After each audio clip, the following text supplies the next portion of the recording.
The candle flickered across my untouched steak. Second glass of whiskey, still full. One plate. One chair. No laughter. Just the hum of other tables and my phone screen lighting up. "You're not exactly a priority right now." That was her text. My wife. Sent as I sat alone at the table I reserved for 6-2 for us, 4 for family. My promotion dinner. 10 years in the trenches for this title. I was finally at the top. And still alone. 2 hours later, her post went up. Family night out for the real success story. Under it, a photo, my wife, my brother, his new jet ski behind them. Everyone smiling like they won the lottery. He wore the same watch I bought him when he couldn't afford groceries. She wore the necklace from our last anniversary. I paid for both. I paid for everything. I covered their rent when his business flopped. Took out a second card so she could surprise me for my birthday and never saw a single wrapped box.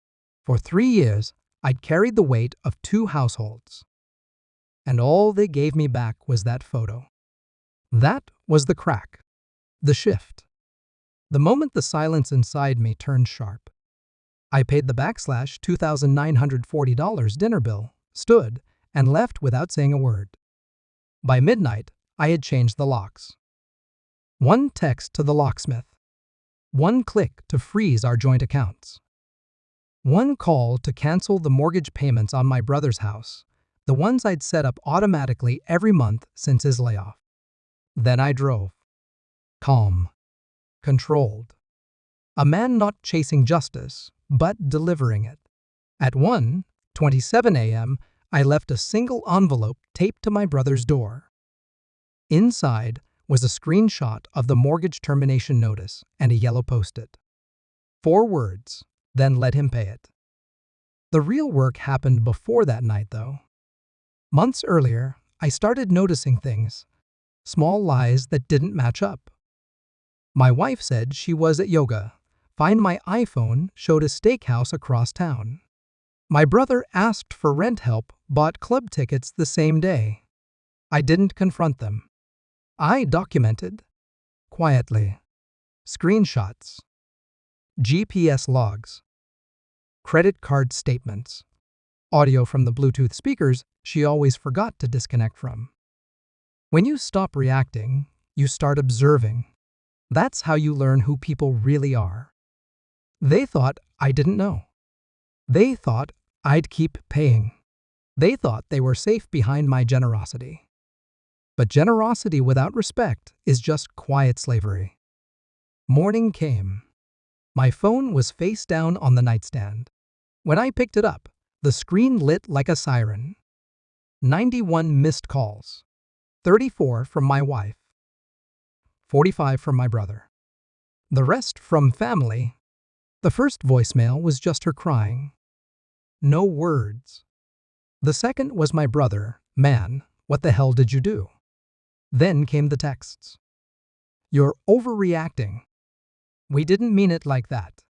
It was just dinner. Can we talk?" And finally, my favorite, "You're tearing this family apart." Funny. They didn't mind when they were tearing me apart. By noon, I'd scheduled a meeting with my lawyer. I had all I needed: proof of financial infidelity, breach of spousal duties, misuse of joint funds. The prenup she laughed at when we signed it? Ironclad. No payout? No alimony. No claim on the new house I bought under an LLC in just my name. That promotion came with a relocation package. 3 states away. Already accepted. I never yelled. Never begged. Never explained.